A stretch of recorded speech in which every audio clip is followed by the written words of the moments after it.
Tensions are soaring between the United States and Greenland after President Donald Trump openly pushed back against the territory's decision to remain part of Denmark. Carlo de la Peña has the news.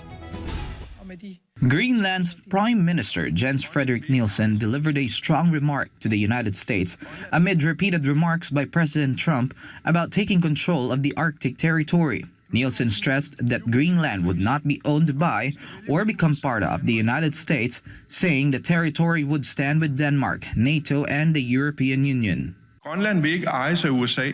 Grønland vil ikke styres af USA. Grønland vil ikke være en del af USA. Vi vælger det Grønland, vi kender i dag, og som er en del af kongeriget Danmark.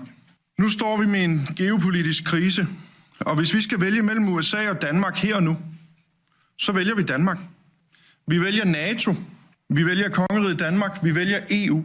Danish Prime Minister Mette Frederiksen backed Greenland's position, saying the island is not for sale. At man ikke kan købe et andet folk. Og det handler om, at små lande ikke skal frygte store lande. Det er derfor, vi klart siger fra. Og det er derfor, at mange allierede gør det samme i Norden, i Europa og i resten af verden. But President Trump brushed off Nielsen's remarks and gave a warning. Greenland said today, we prefer to stay with Denmark. Do you see that as the Who said that? The premier of Greenland. Well, that's their problem. That's their problem. I disagree with him. I don't know who he is. Don't know anything about him.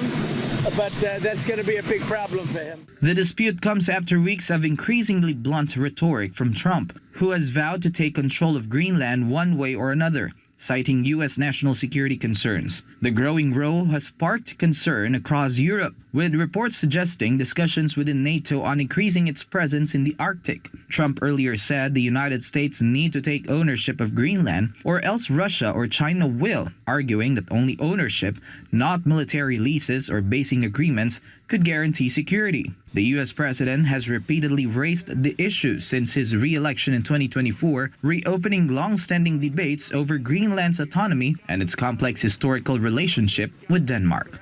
Reporting for Newsline World, this has been Carlo de la Peña, SMNI News.